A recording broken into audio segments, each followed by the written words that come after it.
Assalamualaikum warahmatullahi wabarakatuh. Apa kabar Anda semua? Apa kabar rakan-rakan semua? Seperti biasa, saya mengucapkan berbanyak-banyak terima kasih kepada Anda yang sudi untuk like, subscribe, kemudian share cerita-cerita kisah seram daripada channel Kisah Seramku ini. Saya doakan Anda, semoga Anda sentiasa sihat walafiat, panjang umur, murah rezeki, dan terhindar daripada segala gangguan makhluk halus di kalangan jin dan syaitan. Seperti biasa, dalam channel ini kita menceritakan kisah-kisah seram. Kali ini, kisah seram ini dihantar ke email saya melalui rakan subscriber kita yang bernama Lisa. Kisah pengalaman benarnya yang pernah berlaku satu ketika dahulu. Sebelum itu, marilah kita sama-sama berdoa kepada Allah Subhanahu wa taala supaya kita terhindar daripada gangguan makhluk halus di kalangan jin dan syaitan, dan selamat di dunia dan selamat di akhirat.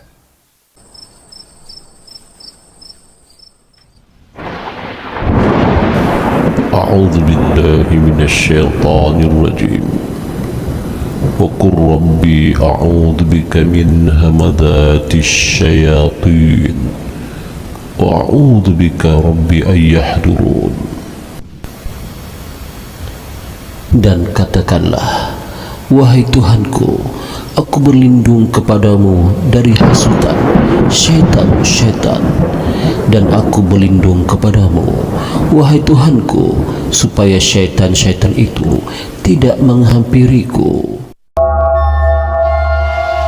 Kisah ini adalah pengalaman Cik Lisa pada satu ketika dahulu, ya, yang mana Cik Lisa ini mempunyai seorang nenek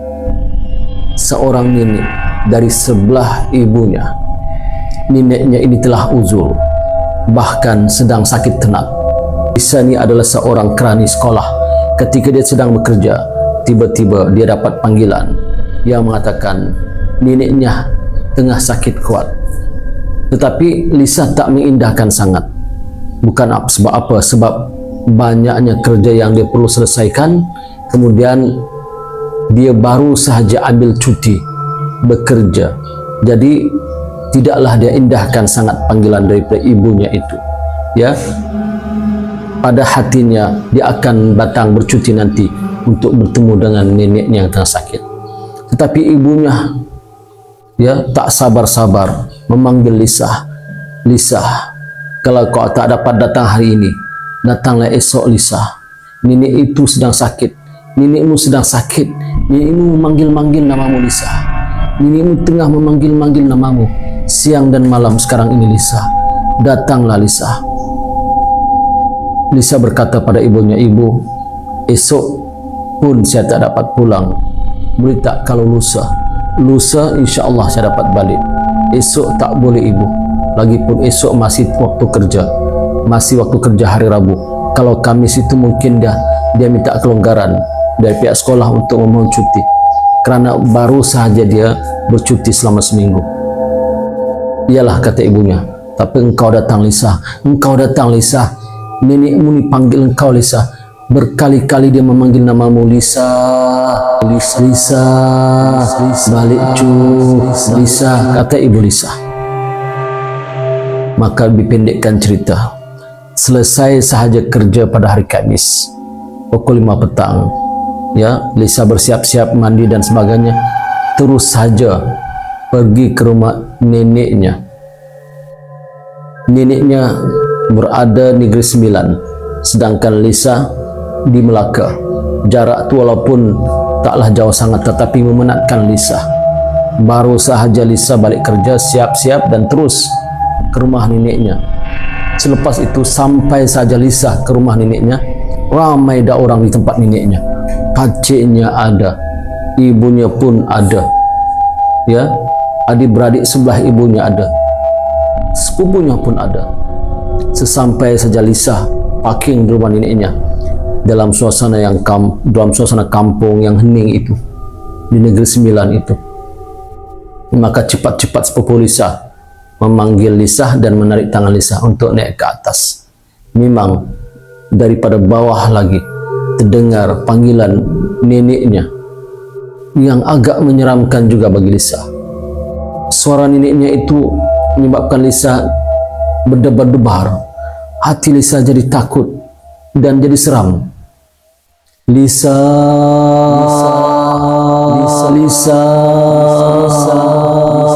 Lisa, kata neneknya.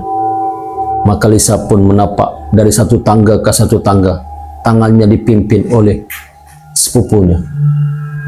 Kata sepupu Lisa, kenapa Lisa ni sejuk? Kata Lisa, saya pun tak tahulah. Tiba-tiba saja saya datang sini, saya jadi seram, sejuk lah. Kata sepupunya, cepatlah naik, nenekmu tu tak, nenekmu menunggu engkau tu. Sampai saya di atas, ibu Lisa pun beritahu, Lisa, cepat jumpa nenekmu, cepat jumpa nenekmu. Nenekmu tak sabar tu, dah lama tunggu kau Lisa. Maka sesampai saja Lisa ke bilik itu, bilik tempat neneknya terbaring sakit kuat itu, terkejut Lisa. Kenapa? Kerana pandangan neneknya yang sangat tajam. Sangat tajam. Terbelalak mata neneknya melihat Lisa. Sambil mulutnya terngangah dan jari neneknya menunjuk tepat-tepat ke wajah Lisa. Lisa ketu. Lisa pun berkata, ya Nek, saya Nek. Bila saja Lisa mengaku bahawa dia adalah Lisa, tiba-tiba saja neneknya menghembuskan napas yang terakhir. Terkejut Lisa, gemetar tubuh Lisa, pucat muka Lisa. Lisa pun tergamam di tempat itu. Hinggalah ibunya kata Lisa, mari keluar nak, keluar nak, cepat nak keluar nak, balik nak. Lisa tak dapat berkata apa-apa kerana baru saja neneknya mengembuskan napas yang terakhir. Dalam keadaan wajah neneknya yang sangat menakutkan. Dahlah neneknya kurus, cengkung mukanya, seperti orang yang tak berdaging, hanya kulit dengan tulang sahaja. Wajahnya yang menyeramkan, mata ni terbelalak, mulutnya terngangah menunjuk Lisa. Kemudian pula selepas itu ibunya berkata, Lisa, balik nak, balik sekarang nak. Lisa pun tertanya-tanya dalam hatinya, tapi mulutnya tak mampu berkata-kata. Dalam hati Lisa, apa nih Bu? Saya baru dipanggil, datang saja nenek meninggal dunia. Selepas itu ibu saya suruh pulang.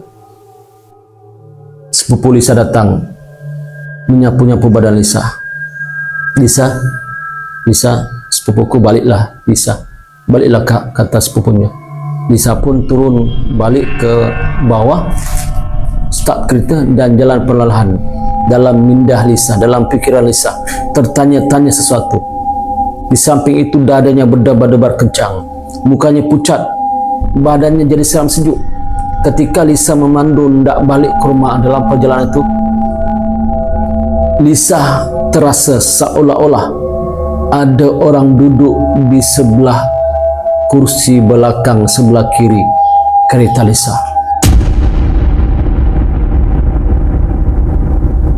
Terkejut Lisa bila melihat cermin sisi untuk pandang ke belakang itu. Terkejut Lisa kerana ada sosok wanita tua yang hitam mukanya, berpakaian putih, yang rambutnya panjang, sedang duduk di kursi belakang kereta Lisa. Istighfar Lisa, astagfirullah, astagfirullah. Sepanjang perjalanan balik ke rumah, Lisa istighfar. Dahlah dia penat, letih, sampai-sampai disuruh pulang, gemetar pula jiwanya, berdebar-debar dadanya, seram sejuk terasa. Istighfar Lisa di sepanjang perjalanan itu. Sesampai Lisa ke rumah, barulah sosok makhluk yang duduk di belakang kursi belakang keretanya itu hilang tiba-tiba. Istighfar Lisa, astagfirullahaladzim. Siapakah makhluk itu? Siapakah makhluk itu? Yang sebenarnya, kata Lisa, ibu dan ayah Lisa baru saja bercerai. Ibu dan ayah Lisa ini baru saja bercerai. Sebab itu ayah tak ada di situ. Lisa pun tak nak ikut campur lah apa sebab berlaku perceraian di antara ibu dan ayah Lisa. Dahlah Lisa ni anak tunggal. Tapi Lisa tertanya-tanya dalam hatinya, kenapa jadi begini? Kenapa ibu suruh saya datang, kemudian suruh saya pergi? Jumpa nenek menghembuskan nafas yang terakhir di hadapan saya, kemudian saya disuruh pulang. Maka oleh kerana pikiran Lisa tertanya-tanya, tak tahu apa sebab, maka Lisa pun teleponlah ayahnya. Ayah Lisa ini seorang guru agama di satu sekolah dan ada pengalaman-pengalaman dalam soal-soal mistik, dalam soal-soal rawatan kerohanian, dalam soal-soal rawatan ru'yah, gangguan sihir dan sebagainya. Lisa pun call ayahnya. Ayah, ya kenapa nak? Ayah tahu tak nenek dah meninggal? Ayah tak tahu? Ibu tak begitu ayah pun? Kata Lisa, ayah, nenek baru saja meninggal dunia. Maka kata ayah Lisa, inna lillahi wa inna ilaihi rajiun. Apa yang dah berlaku? Lisa, apa yang berlaku? Maka Lisa pun ceritakanlah hal dari awal pertama, ceritakanlah peristiwa pertama hingga akhir. Maka ayahnya sangat terkejut. Ish, sampai begitu sekali Lisa. Lisa, kalau Lisa ada masa sekarang, datang jumpa ayah. Ayah nak ceritakan segala-galanya. Maka Lisa pun tak tunggu lama, terus jumpa dengan ayahnya. Ketika mereka duduk-duduk simbang-simbang minum kopi di sebuah warung dekat rumah ayahnya itu, ayah Lisa berkata, Lisa, yang sebenarnya ayah dah lama simpan rahsia ini. Ayah tak nak ceritakan dengan Lisa karena ayah takut Lisa sedih dan terganggu. Ya, saya tahu Lisa ni anak tunggal ayah dan ibumu. Yang sebenarnya apa sebab dan apa punca ayah ceraikan ibumu? Lisa pun terduduk diam mendengar kata-kata ayahnya, tak bercakap sepatah pun. Kata ayah Lisa, Lisa, sebenarnya punca ayah ceraikan ibumu adalah kerana ibumu ini membela Saka, keturunan daripada ibunya. Ibu Lisa dan ibu kepada ibu Lisa itu adalah orang yang memelihara Saka. Sebab itulah ketika kematian nenek Lisa, ya, Saka itu mencari tuannya, tetapi ibu Lisa tak mahu terima. Ya, oleh kerana ibu Lisa berdendam dengan ayah Lisa, maka Lisa jadi mangsanya. Dan sebab itu Saka itu telah berpindah kepada engkau, wahai anakku Lisa. Terkejut Lisa, bertambah pucat mukanya. Jadi ayah, kata Lisa, bagaimana keadaan Lisa sekarang ni? Kata ayah Lisa, anakku sabar nak, ya, esok kita akan ke Kelantan. Esok kita ke Kelantan dan kita akan ubat Lisa.